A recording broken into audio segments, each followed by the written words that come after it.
एक गांव में दो भाई रहते थे। बड़ा भाई रघुवीर बहुत अमीर था। उसके घर में किसी भी चीज की कमी नहीं थी। वहीं छोटा भाई अमन बहुत ही भोला और नेक दिल इंसान था। उसके परिवार में उसकी पत्नी और एक बच्चा था। वो इतना गरीब था कि वो मिट्टी के मकान में रहता था।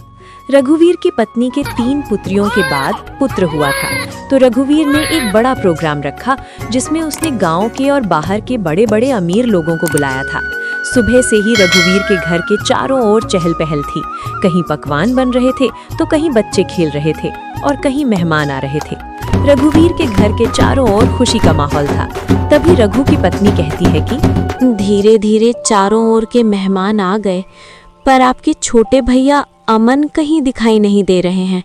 अभी तक आए नहीं। आपने गांव में सबको बुलावा दिया है ना? अरे हाँ, बुलाया है उसको। आता ही होगा अपने बच्चों के साथ। तू यहीं रुक और मेहमानों को देख। मैं अभी आता हूँ व्यवस्था देखकर। इतना कहकर रघुवीर घर से बाहर चला जाता है और गुनगुनाता है, मैं उसको अपने प्रोग्राम में क्यों बुलाऊं? वो कहाँ और मैं कहाँ? मेरे यहाँ एक से बढ़कर एक अमीर मेहमान आ रहे हैं। अगर किसी को पता चल गया कि मेरा भाई इतना गरीब है तो मेरी नाक कट जाएगी। कुछ गांव के लोग अमन के घर के आगे से रघुवीर के प्रोग्राम में जा रहे थे और अमन अपने घर से खेतों पर जाने की तैयारी कर रहा था। जैसे ही वो घर से बाहर निकलता है तो उसको कुछ गांव वाले मिल जाते हैं और कहते हैं कि अरे अमन, तू अपने भाई के घर नहीं गया? तेरी भाभी को बहुत दिनों बाद लड़का हुआ है और इसी खुशी के उपलक्ष्य में तुम्हारे भाई ने बहुत बड़ा प्रोग्राम रखा है। तू चाचा बन गया और तू यहाँ है, जबकि तुम्हें अपने भाई के घर सबसे पहले होना चाहिए। अमन ये सुनकर दंग रह जाता है। इस बारे में उसे कुछ भी पता नहीं था, पर वो गांव वालों के सामने ऐसे बोलता है जैसे उसे पहले से सब पता है। अरे हाँ भाई, मुझे भी जाना है। बस थोड़ा सा खेतों पर काम बचा है, उसको मैं पूरा करके आता हूँ। जल्दी काम पूरा करके आओ भाई। सुना है रघुवीर ने बहुत ही स्वादिष्ट पकवान बनवाए हैं और पूरे गांव को खाने पर बुलाया है। हाँ, ये तो बड़ी ही अच्छी बात है। तुम लोग चलो, मैं आता हूँ। जैसे ही गांव वाले वहां से निकल जाते हैं तो अमन का मुंह उतर जाता है। ये तो बहुत खुशी की बात है, पर इसके बारे में तो मुझे कुछ पता ही नहीं है। चलो, मेरे बड़े भाई के घर पुत्र रत्न तो आया और मैं फिर से चाचा बन गया, पर मुझे इस बारे में कुछ बताया भी नहीं। शायद कामकाज ज्यादा हैं, इसी वजह से मुझे बताना भूल गया होगा, वरना ऐसा हो नहीं सकता कि मेरा भाई मुझे ना बुलाए। भाग्यवान, तुमने सुना तुम्हारी जेठानी के लड़का हुआ है। कुछ गांव वाले इधर से गुजर कर जा रहे थे। क्यों ना अपन भी चलें बड़े भाई के यहाँ? सुना है बहुत ही अच्छे अच्छे पकवान बने हैं वहाँ पर।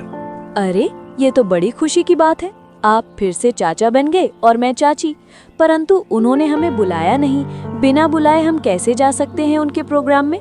बिना बुलाए वहाँ जाना सही नहीं होगा। अगर गांव में इस बात का पता चल गया कि हम बिन बुलाए उनके प्रोग्राम में आए हैं तो लोग क्या कहेंगे? बड़े भैया इतना बड़ा प्रोग्राम कर रहे हैं और इतने बड़े प्रोग्राम में पूरे काम की जिम्मेदारी भी उन्हीं पर है। तुम्हें पता है ना उनके पास कितना कामकाज होगा। इसी कामकाज की वजह से हमसे बोलना भूल गए होंगे, और प्रोग्राम वाला आदमी तो कुछ ना कुछ तो भूल ही जाता है। आप लोग चलो ना, मैं अपने ताऊ का घर और अपने छोटे भाई को देख आऊंगा। कैसे चलें बेटा? मन तो मेरा भी बहुत कर रहा है जाने को, पर उन्होंने हमें प्रोग्राम का निमंत्रण भी नहीं दिया और ना ही हमसे बोला। उन्होंने फिर किस मुंह से उनके प्रोग्राम में जाएं? क्या हम अपने छोटे भाई से मिलने नहीं जाएंगे पापा?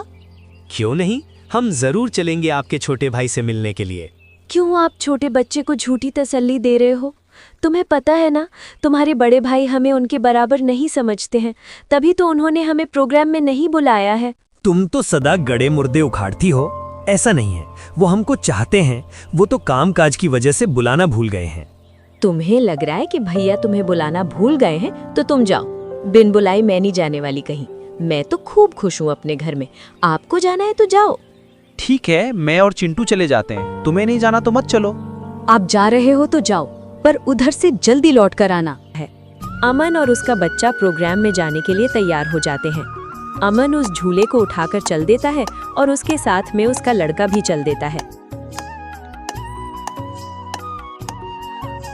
थोड़ी देर बाद दोनों प्रोग्राम में पहुंच जाते हैं। यहाँ तो खूब अमीर मेहमान आए हैं और बच्चे को देने के लिए शानदार और महंगी महंगी वस्तुएं लाए हैं। मेरा झूला तो इनके आगे कुछ भी नहीं है। मैं क्यों इस झूले को यहाँ लाया? यहाँ तो एक से बढ़कर एक वस्तुएं हैं बच्चे के लिए। मैं भी क्या सोच रहा हूँ। भला हाथ की बनी चीज़ और बाजार की चीज़ों में अंतर होता है। बड़े भैया ज़रूर मेरे झूले को पसंद करेंगे क्योंकि मेरा झूला सबसे मजबूत है, क्योंकि इसे मैंने अपने हाथों से बनाया है। और अमन निसंकोच होकर मेहमानों के बीच में घूमने लगता है। वो देखता है कि उसके बड़े भैया और भाभी मेहमानों का स्वागत कर रहे थे। तभी रघुवीर की पत्नी की निगाह अमन पर जाती है। तब वो रघुवीर से बोलती है, अरे भैया और चिंटू तो आ गए, पर देवरानी नहीं दिख रही है। कहाँ आ गए? मुझे तो कहीं दिखाई नहीं दे रहे। इधर अमन के पास कुछ मेहमान आ जाते हैं। उसकी वेशभूषा देखकर मेहमान अमन से पूछते हैं, अरे भाई तुम कौन हो और ये कैसा कपड़ा पहन के आए हो इस जमाने में? और इस जमाने में लकड़ी का झूला लेकर आए हो? चलो अपना परिचय दो, तुम कौन हो और यहाँ क्या कर रहे हो? अगर मैं इन्हें ये बताऊं कि मैं रघुवीर का छोटा भाई हूं, तो ये लोग क्या सोचेंगे? एक भाई इतना अमीर और एक भाई इतना गरीब कि वो प्रोग्राम में एक जोड़ी कपड़ा भी सही से पहनकर नहीं आ सकता है। इससे अच्छा तो मैं झूठ ही बोल दूं। साहब, मैं रघुवीर जी का मजदूर हूँ। अरे तुम इतना क्यों घबरा रहे हो? डरो मत और निडर होके बोलो। साहब, मैं रघुवीर जी का मजदूर नहीं, मैं उनका छोटा भाई हूँ। अरे क्या बोल रहे हो? तुम्हें पता है रघुवीर जी को अपना भाई बता रहे हो? तुम्हें पता है ना वे कहाँ और तुम कहाँ? अपने को देखो और अपने प्रोग्राम को देखो। वो बहुत कोशिश करता है झूठ बोलने की, लेकिन उसके मुंह से सच निकल जाता है। इतने में ही रघुवीर वहां आ जाता है और बोलता है, क्या बोल रहा है ये आदमी? यह आपको अपना भाई बता रहा है। मेरा भाई होता तो वो इस हालात में रहता? ये तो मेरा हारी है। इसको मैंने एक दिन प्यार से भाई क्या बोल दिया, मुझे अपना भाई बताने लगा। इतना सुनकर अमन अपना सिर झुका लेता है। आप प्रोग्राम का आनंद लीजिए। चलो मैं और मेहमानों से मिलाता हूँ। अमन अपने बच्चे को लेकर अपने घर की ओर चल देता है, बड़े ही उदास मन से। इतने में ही बच्चा बोलता है, पापा, हम छोटे भैया से भी तो नहीं मिले और आप इतनी जल्दी घर चल रहे हो। बेटा, हम शाम को आएंगे। खेतों पर कुछ काम बाकी रह गया था, वो मुझे याद आ गया है। उसे करके मैं आ जाऊंगा। उसके बाद चलेंगे हम तेरे छोटे भाई से मिलने के लिए। दोनों घर पहुंच जाते हैं। मुन्ना घर से बाहर बच्चों के साथ खेलने के लिए चला जाता है। इधर अमन अपनी पत्नी को पूरी घटना सुना देता है। पता नहीं ईश्वर की कैसी लीला है, आज भाई ने भाई को पहचानने से मना कर दिया। रोइए मत, ईश्वर एक दिन सब ठीक कर देगा। ईश्वर को भाइयों के बीच में इतना फासला भी नहीं रखना चाहिए कि वे एक दूसरे से ही दूर हो जाएं। आप इतना दुख मत मनाइए, सब ठीक हो जाएगा। आप बस ईश्वर पर विश्वास रखिए। तीनों सो जाते हैं। दूसरा दिन रघुवीर के दरवाजे को कोई बजाता है। पता नहीं अब कौन आ गया। कल का इतना थका हारा हूँ फिर भी लोगों को समझ में नहीं आता और आकर दरवाजा खटखटाने लग जाते हैं। रघुवीर जैसे ही दरवाजा खोलता है तो वो देखता है कि सामने एक साधु खड़ा है। क्या है महाराज, क्यों दरवाजे को बजा रहे हो? कुछ नहीं बेटा, बड़े जोरों की भूख लगी है। बस थोड़ा सा खाना मिल जाता तो मेरी भूख मिट जाती। क्या खाना? यहाँ खाना मुफ्त में नहीं मिलता है और ऐसी दोपहर में तुम्हें कहाँ से खाना लाकर दूं? बेटा, घर में कुछ तो होगा, उसमें से ही कुछ खाने को दे दो जिससे मेरी भूख शांत हो जाए। इतना बड़ा गांव है, तुम्हें मेरा ही घर मिला खाना मांगने के लिए? यहाँ कुछ नहीं है, चले जाओ यहाँ से। इतना कहकर गुस्से में रघुवीर दरवाजा बंद कर लेता है। ईश्वर तुम्हें सदा खुश रखे बेटा। इतना बोलकर साधु वहां से चला जाता है।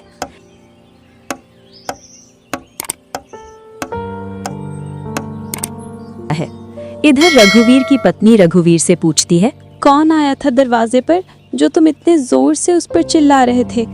कोई नहीं, एक ढोंगी बाबा आया था दरवाजे पर, बोल रहा था खाना खिला दो, तो मैंने उससे मना कर दिया, यहाँ नहीं है खाना।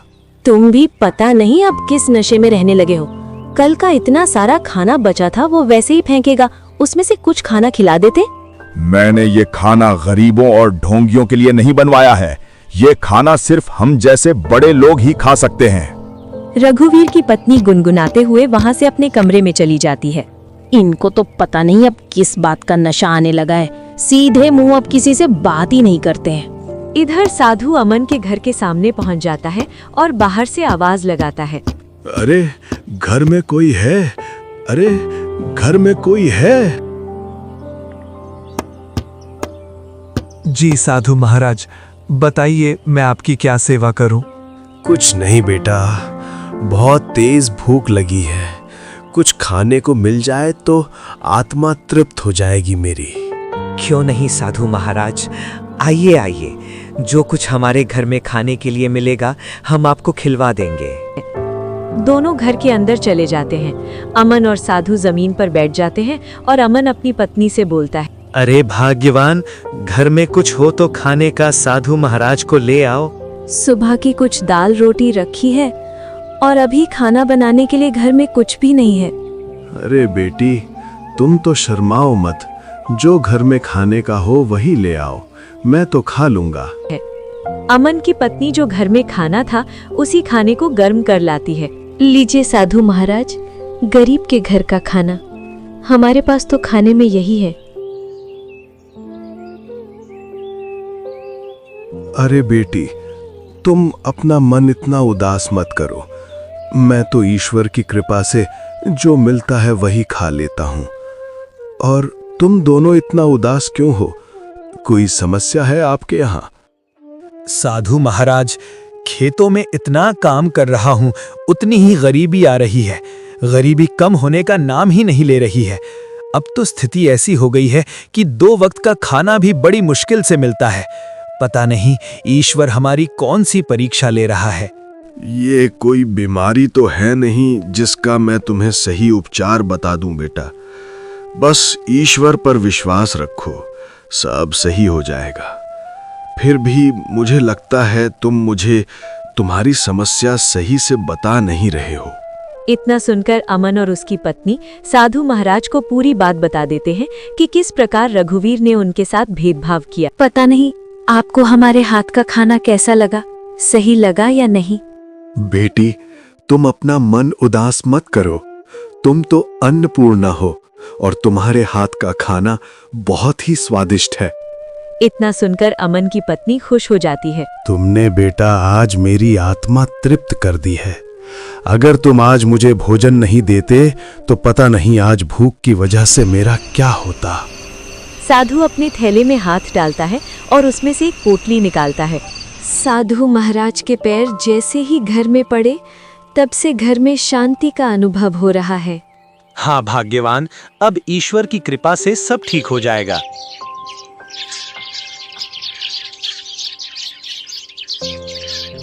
जैसे ही अमन ने अपने खेतों में उन बीजों की बुआई की, चारों ओर अमन की फसल के ही चर्चे थे।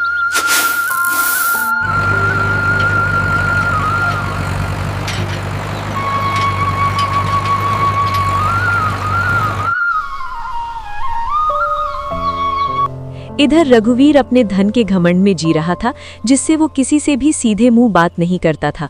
इधर अमन की संपत्ति बढ़ रही थी और रघुवीर की घट रही रौनक है। लगता है शाम तक सब बिक जाएगा थी और इसी के साथ रघुवीर के घर में अशांति भी बढ़ रही थी। कुछ ही दिनों में अमन ने गांव में रघुवीर से भी बड़ा मकान बना लिया था और अमन अब अपने घर में खूब खुशी खुशी रह रहा था। पर एक दिन रघुवीर सोचता है, अब मैं अमन के यहाँ क्यों ना जाऊं?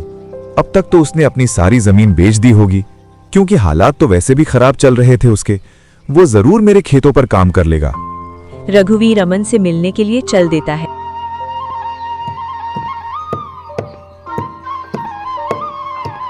इधर ही थी उसकी झोपड़ी, पता नहीं किधर गई। बहुत देर से ढूंढ रहा हूँ, मिल नहीं रही है। जैसे ही वो उसके घर के सामने पहुंचता है, वो घर को ढूंढने के लिए मोहल्ले में चारों ओर घूमता है। तभी वहां से एक गांव का व्यक्ति गुजर रहा होता है। रघुवीर उस व्यक्ति से पूछता है, अरे भैया, अमन की झोपड़ी थी यहाँ, वो कहाँ है? अरे कितने दिनों बाद आ रहे हो भैया इधर? शादी के बाद अब आया हूँ मैं। इसलिए तो तुम्हें वो झोपड़ी नहीं मिल रही है। अरे भैया, तुम जो सामने मकान देख रहे हो ना, बहुमंजिला, यही घर है अमन का। ये कैसे हो सकता है? 2 साल पहले तो ये गरीब हुआ करता था। हाँ भैया, 2 साल पहले गांव में सबसे गरीब व्यक्ति था अमन। पता नहीं भैया इसने खेतों में कौन सा खाद डाला है जिससे इसकी पैदावार सबसे ज्यादा निकली है। घर बताने के लिए बहुत बहुत धन्यवाद। और रघुवीर उस घर के अंदर चला जाता है। जैसे ही अमन अपने बड़े भैया को घर के अंदर देखता है वो बहुत खुश होता है। अरे मुन्ना की माँ, वो देखो हमारे घर में कौन आया है। बड़े भैया, आओ भैया बैठो। अरे तुमने इतना शानदार घर कैसे बनाया? तुमने तो पूरा ही नक्शा बदल दिया। बहुत ही शानदार घर बनाया है। कहीं तुमने चोरी चपाटी करके तो ये घर नहीं बनाया? नहीं भैया, मैंने कोई चोरी नहीं की है। ये तो मैंने अपनी मेहनत से बनाया है। ऐसी मेहनत तो तू पहले भी करता था, पर पहले तो तूने ऐसा मकान बनाया ही नहीं। भैया आपसे क्या छुपाना, जब आपका प्रोग्राम था उसके 1 दिन बाद हमारे घर पर एक साधु बाबा आए थे। उनको हमने पेट भर खाना खिलाया था। आज उनके आशीर्वाद की वजह से ये सब हमारे पास है। वो साधु तो सबसे पहले मेरे घर आया था। इसका मतलब ये सारा धन मेरा हुआ। क्या बोल रहे हो भैया? ये तो मैंने अपनी मेहनत से खड़ा किया है, ना कि जादू से। इतना सुनकर रघुवीर का सिर घूम जाता है और उसकी आंखों तले सब सीन आ जाता है कि किस प्रकार उसने उस साधु को भगाया था। ये सब तुझे साधु के आने बाद ही मिला है ना? तो इस गांव में सबसे पहले साधु मेरे घर आया था। अगर मैं उसे खाना खिलाता तो ये सारी संपत्ति मेरी होती। इसका मतलब तूने मेरे अधिकार की संपत्ति छीनी है। रघुवीर गुस्से में साधु को खोजने निकल जाता है। कई दिनों तक वो साधु को ढूंढता है। बड़ी मुश्किल से एक जंगल में तपस्या करते हुए साधु मिल जाता है।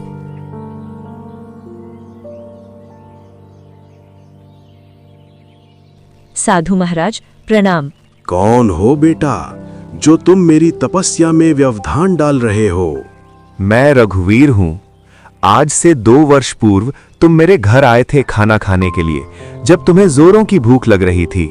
तुम तो वही हो ना जिसने खाना देने से मना कर दिया था? पर उस संपत्ति पर पहला हक मेरा बनता है जो तुम अमन को देकर आए हो, क्योंकि तुम खाना मांगने सबसे पहले मेरे घर आए थे। कौन सी संपत्ति?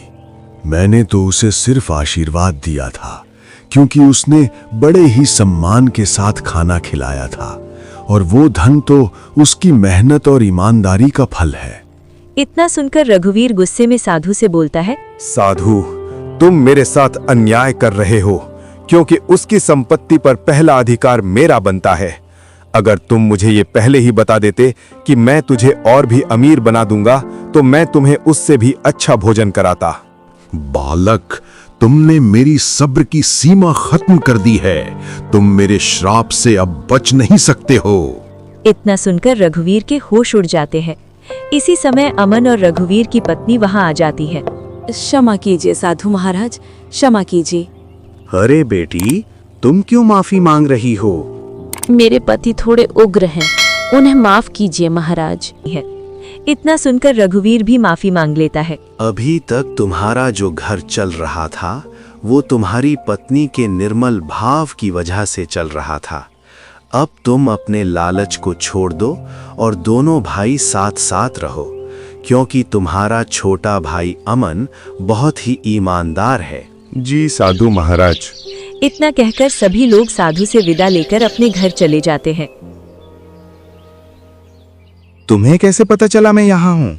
आप जिस दिन साधु महाराज की खोज में निकले उसी दिन भैया मेरे पास पहुंचे थे और उन्होंने आपके बारे में मुझे सब बता दिया था। रघु जब घर आता है तो अमन से कहता है कि भाई हो तो तेरे जैसा, मेरे जैसा भाई किसी को भी नहीं मिले। अमन और रघुवीर अब एक ही छत के नीचे हैं। रघुवीर अपने लालच और अहंकार को पीछे छोड़ चुका है। वो समझ गया कि मेहनत, ईमानदारी और दूसरों के प्रति सम्मान ही सच्ची संपत्ति है। अमन ने साधु महाराज के बताए बीजों से अपनी फसल उगाई थी। उसकी मेहनत और ईमानदारी का फल दिखने लगा। गांव वाले चौंक गए, कह रहे थे, देखो अमन की फसल, उसने साधु महाराज के आशीर्वाद से यह सब पाया है। कितनी मेहनत और लगन से उसने अपनी जिंदगी संवार ली है। रघुवीर अब अपने अहंकार में कमी ला चुका था। वो अमन के साथ बैठकर खेतीबाड़ी, घर और समाज में मदद करने लगा। दोनों भाई अब केवल ब्लड रिलेशन नहीं थे बल्कि सच्चे साथी बन गए थे। अमन की पत्नी और मुन्ना अब खुशी खुशी रहते थे। गांव में लोग अब अमन और रघुवीर के घर की इज्जत करने लगे। अमन ने अपने पड़ोसियों और गरीबों के लिए भी मदद शुरू कर दी। साधु महाराज के आशीर्वाद की वजह से अब उसका जीवन खुशहाल था। रघुवीर भी अब सीख चुका था कि धन और ऊंचाई केवल ईमानदारी और मेहनत से ही पाई जा सकती है। वो अमन के साथ मिलकर गांव में लोगों के लिए नए स्कूल, कुएं और रास्ते बनवाने में जुट गया। समय बीतता गया और दोनों भाई एक दूसरे के साथ हमेशा खुशहाल जीवन जीने लगे। गांव वाले भी इस बदलाव को देखकर कहते, सच्चाई, ईमानदारी और भाईचारा ही सबसे बड़ी शक्ति है। धन और संपत्ति सिर्फ उसका परिणाम होती है। अमन अब न केवल अमीर बन चुका था बल्कि उसका दिल भी बड़ा और उदार था। रघुवीर ने भी अपने अहंकार को त्याग कर भाई के साथ मिलकर गांव की भलाई में अपना योगदान दिया। सभी समझ गए कि सच्ची दौलत केवल ईमानदारी, मेहनत और भाईचारे में ही है। और इस तरह अमन और रघुवीर दोनों ने जीवन में सच्ची खुशी और शांति प्राप्त की।